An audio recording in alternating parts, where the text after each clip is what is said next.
Hello, nerds, and welcome to the Engadget Podcast. This is episode 28, Disconnection Notice. I am your host, Terrence O'Brien. I am joined this week by Devindra Hardawar. Hello. Morning, sir. Morning. And Dana Wollman. Yo. How are you doing? I'm doing well. How about you? I'm all right. I don't know. We have some changes in store for the show this week. I hesitate to say that I'm excited about them, but I'm interested to see how they play out. In as much as you can be excited about things, Terrence. Yes. Yeah, I mean, as people who know me can attest, I am not a guy who gets very excited about things in general. This is like me amped up and doing This is like craft brewery visit, like all-day visit for Terrence. Yes, exactly. Okay. So we've been asking for feedback. We've been asking for suggestions, and we have gotten a few from people, from viewers and listeners out there, and so we're gonna make some slight tweaks to the format, and we want to keep getting your feedback. We'll repeat our call for messages and emails and all of that stuff at the end of the episode as we normally do. But we will do what you say, which is kind of a fun game. Yeah, I mean the show's in flux. It's a thing. We're experimenting. So we're going to make some tweaks to Flame Wars this week. Okay. And I guess we should just jump right into it, right? Why not? So we are going to go into Flame Wars, start the week as we do every week. And this is where we kind of debate the biggest topics and stories that are going on. The change this week is going to be there are no winners or losers. Instead of doing this sort of thing where we box people in and Dana gets stuck making arguments that she doesn't necessarily believe or put a whole lot of effort into. We're just going to kind of like dissect some of the big decisions that companies and people have had to make over the course of the week. And we're going to still do the devil's advocate thing and sort of pull them apart. But we're not going to put Dana in a little box and make her argue. Devindra won't benefit from having pre-selected all of the right answers. Yes. Yeah. So we're basically turning into like a Park Slope elementary school. No winners, no losers. No winner. Just participation. Yep, everybody gets a participation trophy. Great. Trophy. That's what we're going to do at the CES stage next year. I want stickers, though. I want a gold star. I want a gold star. I think we can do that. Oh, man, I should get some gold stars. Yes. Okay, that's going to happen next week. Gold stars. We also have a little bit of a theme this week. I don't know if we'll be able to pull this off every week going forward. But this week, basically, I found 3 stories of things that are making a comeback, products that are being resurrected, companies that are going back to the way things used to be. And we're going to kind of try to figure out if that is the right decision for them. We're going to start off with a fun one, I think, which is Playboy. Okay. So in October of 2015, Playboy made the decision that they were going to cease having nudity in their magazine and on their website. Apparently, that has not worked out quite the way they thought it would, and starting with the most recent issue, which I believe is going to be the March issue, this is what we're talking about, they are going back to having full frontal nudity in the magazine and on the website again. What did we do without this? How did the world work? I don't know. So, well, here's I think we should start, which is why did they do away with nudity in the first place? Yeah, I'm still unclear. I think they thought that there's so much porn on the internet. There's so much on the internet. We could be different by being a little more artistic about it. It never quite made sense to me, though. Yeah. I mean, Dana, do you have any insight there? Any thought? Well, as a wise old Muppet said, the internet is for porn. And so I don't necessarily think getting rid of nudity was the best decision, but I don't think that their classic business model was doing much for them at that time either. And I don't know that this is necessarily a silver, what is it, magic bullet? It's not a magic bullet for them. Silver bullet, yeah. Either Whatever one it works. is. Yeah. It's not necessarily a recipe for a comeback now. I mean, to the point we've all been making, there's no shortage of free nudity, porn even, actual sexual activity on the internet. You can just stumble into it accidentally. But this is also a media story too, right? This is a story about a publication that's struggling in the current media environment. This one just happens to be about nudity. So, I mean, that was largely the reason they gave when they did away with nudity in 2015, which was, the internet is loaded with pornography. we much don't of it user generated and therefore made on a much smaller budget, if any, than The budget of holding out your phone. Yes. Yeah, I mean, than and the that's- budget Playboy would Yeah. require. And that means that it's obviously probably going to be more profitable and all of this stuff. They don't have to invest as much time or effort in it. And so Playboy kind of stepped away from that because of this. But was Playboy ever competing for the same eyeballs, really? I mean, I guess classic Playboy in 70s, 80s, 60s, whatever, that was, a pretty reliable source of pornography and nudity. That was one of the reasons to read Playboy. But in the internet age, I feel like those were distinctly different audiences. For sure. And Playboy, they've always had a lot of great writers. Like, people say, I read Playboy for the articles, but, Stephen King, a bunch of people. I mean, that's a great legitimate authors, thing. Yeah, have written for Playboy. That's always been a valuable part of it. I think the appeal for some people probably was, like, maybe cool stuff to read along with, casual nudity. Yeah. I mean, they've always had a solid journalistic. Yeah. Right. And I mean, in recent years, you could get that online, get the articles online, and I guess get your nudity elsewhere, all without, and I'm not speaking from experience, but the You don't have a potential- regular subscription to Playboy, Dana? Yes, either you'd have to subscribe or, go through the embarrassment of saying, I'd like to buy a Playboy, please. Is there embarrassment to that? I mean, I'm asking you. I've never done it. Would you feel I've any never shame? had to buy a magazine. I mean, Yeah. it's been a while since I bought a copy of Playboy. I will be honest, the last copy of Playboy I bought was the one with Marge Simpson on the cover, because that was Because just you're like a nerd, you're a huge Yeah, I mean, nerd. it was a weird thing that I was like, I need to have a copy of this. I remember that. Yeah. Also, to be fair, my wife was like super into. She was like, we have to have the Marge Simpson copy. Sure. So he said at the beginning of the episode he doesn't get excited by very much. I think the opposite is true. I think he gets excited by too much. I'm Yeah. just excited by all of the things. Yeah. I mean, look, Dana, I have to I gotta keep the energy up on the show. I gotta do the song and dance for the people.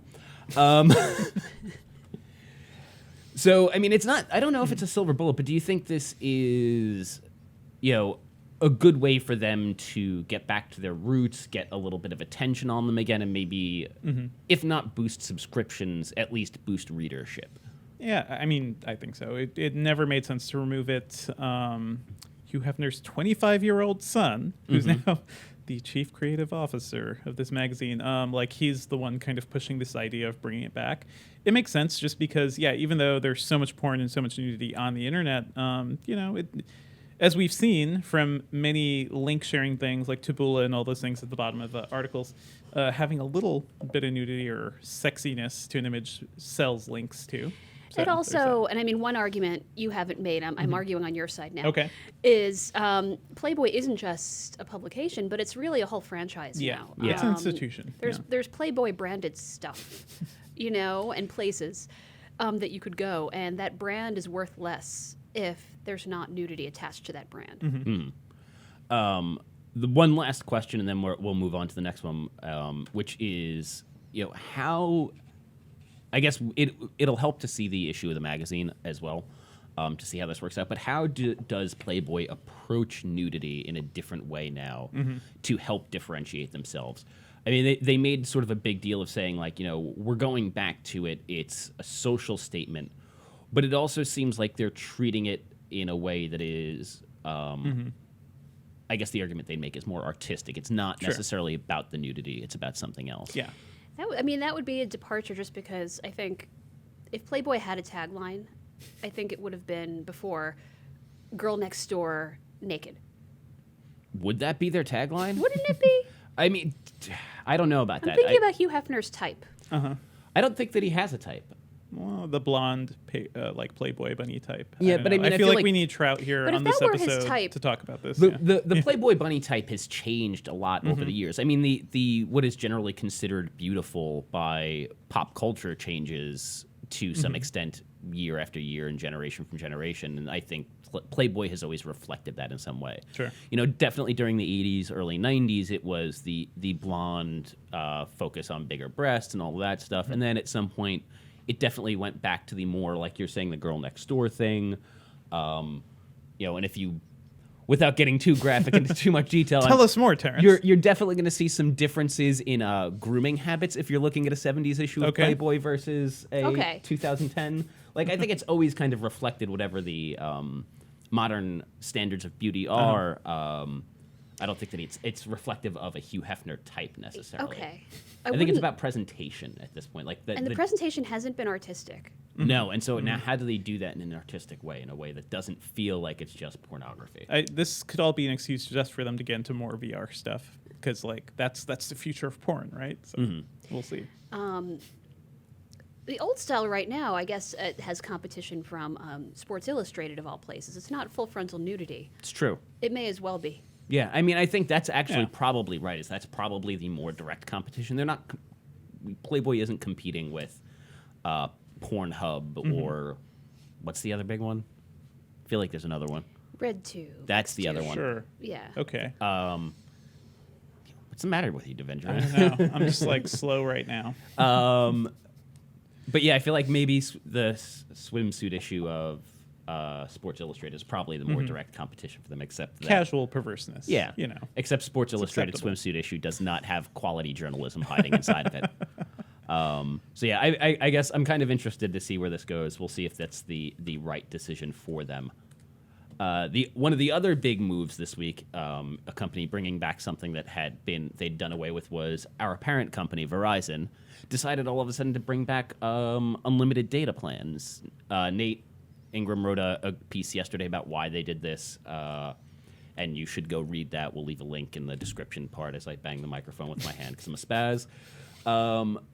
But let's start with the really basic thing, which is, why did they need to do this? Devindra or Dana, you want to start this and kind of point us in the right direction?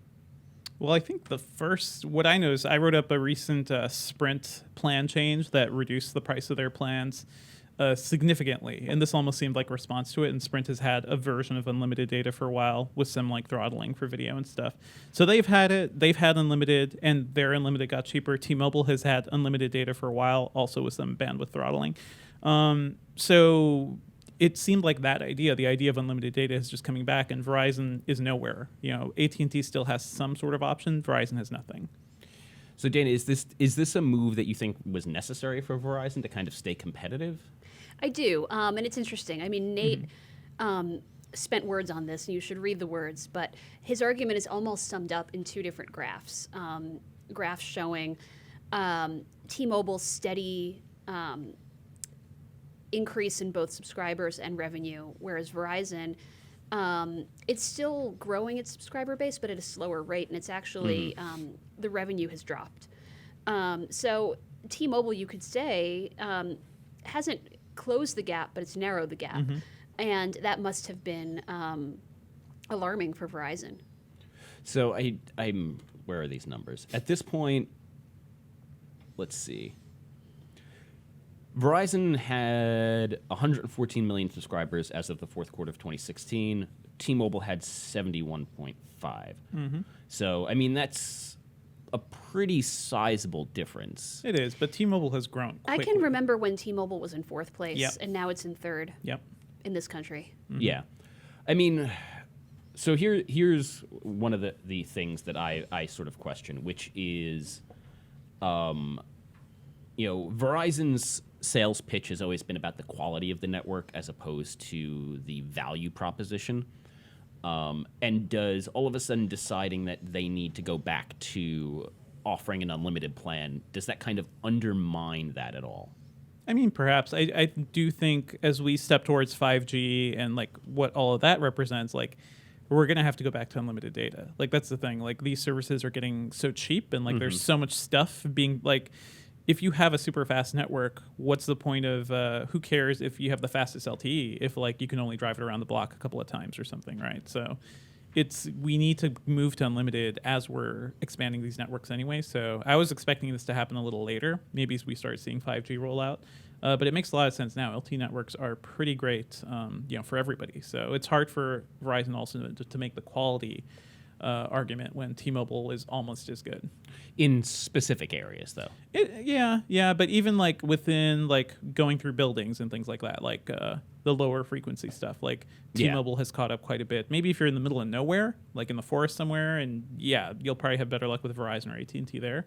But that's, few people need that. It wasn't T-Mobile, but it was Sprint, I think, who has that ad campaign that says, well, they're within 1% of network coverage of Verizon. And it wasn't T-Mobile who issued that ad, but may as well have been. T-Mobile's ads were, Verizon's network is old. Like, that was T-Mobile's thing, because they were one of the later companies to 4G, and that allowed them to roll out, like, their AWS, I think that's it. Spectrum faster, so, like, their higher-end Spectrum. So their network is a little younger and fresher, and that's how they've been selling it. I guess the other thing is, there's two sort of caveats here, which is one, it's a relatively expensive unlimited plan, right? Yeah. And B, it's not. There are like limits here. You're basically, I don't know if it's a hard cap of 22 gig. It's not super clear. But that after 22 gigabyte in a month, they might start throttling your stuff, which is basically the same that T-Mobile does, right? So I mean, that's a lot of data, though. It is even for it is a lot of. Well, so here's a question for you: how much data do you have on your plan? I have unlimited. I have one of the older T-Mobile unlimited plans right now. Okay. So, and I typically use between 3 and 5 gigs a month. Dana? So I just switched to Verizon Unlimited, but I had been on the... You switched to the unlimited plan, the new this unlimited? week. Oh. Yeah, and I had been on a 6 gigabyte plan, just me on the line. I don't have anyone else on my plan. And the monthly difference, I think, before taxes will be $5 a month. So I think that's good news for people like me who were already on Verizon, and this it gives people like me a reason not to switch. So I don't know if that will increase Verizon's growth, but it might prevent... bleeding. Yeah, it might stanch the bleeding. But I mean, they're not bleeding, which is one of the things that I'm sort of confused about. Like they're growing slower, which I think we won't get into that too much because I think that points to a bigger problem with how businesses run in this country in general. It could be a preemptive move, like given that T-Mobile's doing it, Sprint's doing it.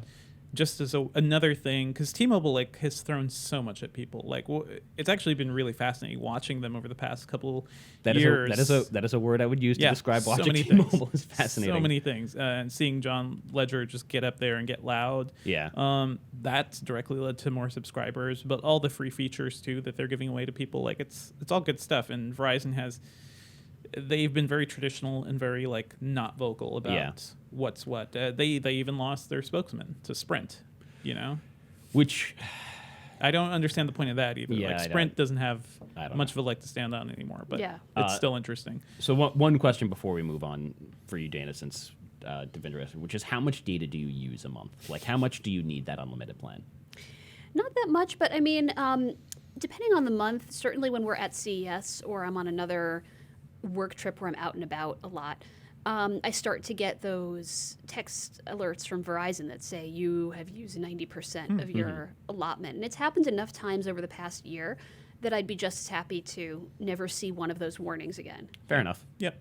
That sounds about right. I think people would pay for that privilege easily too. So that's the thing. A lot of people would probably pay for this and never use that much data either. So it's still technically more money in Verizon's pocket. Yeah.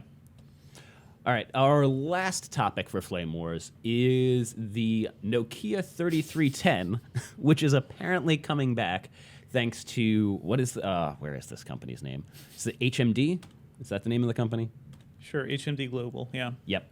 Who owns the Nokia name at this point. For those who don't know, the Nokia 3310 is a classic dumb phone that pretty much everybody owned at some point. Like, I didn't own this, but my mother owned it. I think my father had one. My brother had one. I had one of the slightly upgraded versions of this. Yeah. It's if you think of classic Nokia cell phones from what year is this? This is early aughts, late 90s. Sure. That sounds about right. Yeah, I mean, I think this is what you're gonna think of. It's got to be late 90s. It predates The Matrix, right? Yes. So that was 99. Yeah. That's my point of reference for when things happen. Let's start with you, Dana, which I guess let's start with this question, which is there value in going back and bringing back sort of feature/dumb phones and getting away from this sort of smartphone thing? I think it depends on the market. I can see it more in the developing world, especially as services for dumb phones have continued to improve. For instance, we've covered recently that mobile banking has gotten, the ways in which mobile banking has gotten a little more sophisticated for dumb phones, specifically in the developing world. I think it makes a little less sense perhaps for the European market, which is where this phone will first be revealed at Mobile World Congress later this month. And if it is indeed headed to Europe first, I think that makes a little less sense just because it's more of a mature market. And meanwhile, the price of smartphones has steadily fallen and probably will keep falling. And I guess, to be clear, we don't know that it's going to debut in Europe. This is also, at this point, still very much a rumor. Did this come from EV Leaks? Yes. Okay. So this who, to be fair, is often right. Yeah, I mean, if we didn't have faith in it, we wouldn't have reported about it. We wouldn't be talking about it right now. He's usually pretty reliable. I'm fairly certain this is actually going to happen. But even if it is revealed at MWC, that doesn't necessarily mean it's coming to Europe first either. They love Nokia. That is true, though. They do love Nokia. I guess, and they're talking about like a price point of like $60, which is definitely cheaper than even most budget smartphones. But it's still a high enough price, though, that it's not an impulse purchase necessarily for those sorts of markets, like the developing markets, right? Yeah, I'd imagine if they were bringing this back, it would be cheaper. Like, that would be the main appeal.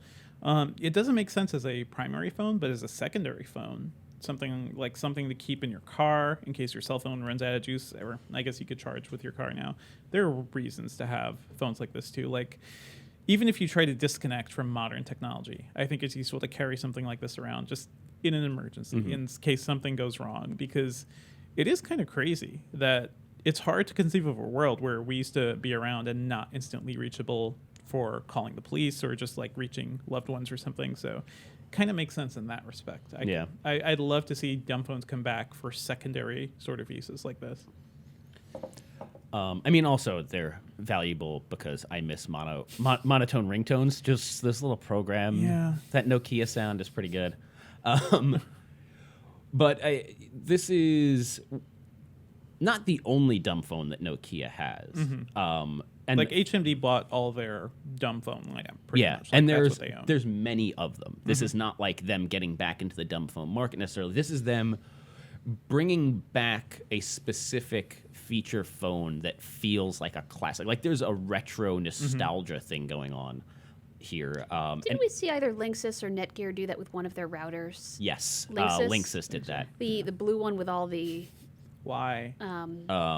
octopus arms coming out of it. I'm forgetting the name of the router off the top of my head, but it's so that's a slightly different beast, I think, in that that Linksys router, it wasn't necessarily all about nostalgia and retro because it wasn't that old, but also those routers had gotten they got an under the hood upgrade at least. Well, they got an under the hood upgrade, but those particular routers were also very popular among like sort of hackers and tinkerers and stuff because they had a very flexible firmware. So if you did like if you were the kind of person who really liked to customize their home network and poke under the hood of things, this was like the router you owned. This was like I owned one of these routers and like was hosting a small website from my apartment and had like an FTP server set up that before the advent of Spotify so that I could access all of my music everywhere. Look at his face. I'm a big nerd. Yeah. Big nerd. Yeah. I mean, this is. Have you met Terrence? This is a thing that I spent time on. He's blushing over a router. I just want to, for the record. Yeah, I mean, this is what happens to whenever we write about routers. By the way, for some reason, our readers just like really into it. They really are. It's all Terrence's fault. Yeah, it is. Like we all secretly feel this way. I actually just got a new router too, so I'm very excited about it. I got a new router not that long ago, and I kind of hate it. But I feel like it's really weird to get nostalgic and retro for a feature phone, though. Yeah. Like, it's not like they're repackaging the brand and the design and adding modern features to try and lure in new customers. They clearly think that for some reason this is going to hold an appeal for people, and I feel like it's got to be outside of just the developing markets, right? They feel like somebody is going to buy I mean, there is a slow tech movement. Is that what you call it? Like, there is a movement of people, like maybe like mainly like a hipster thing at this point, but people who just like purposefully go backwards a little, just so they're not always connected all the time, but still have some sort of tech. So slow tech is part of that. Yeah. Could be just related to those people. I guess we'll see how that pans out for them. I'm kind of interested to see it, honestly.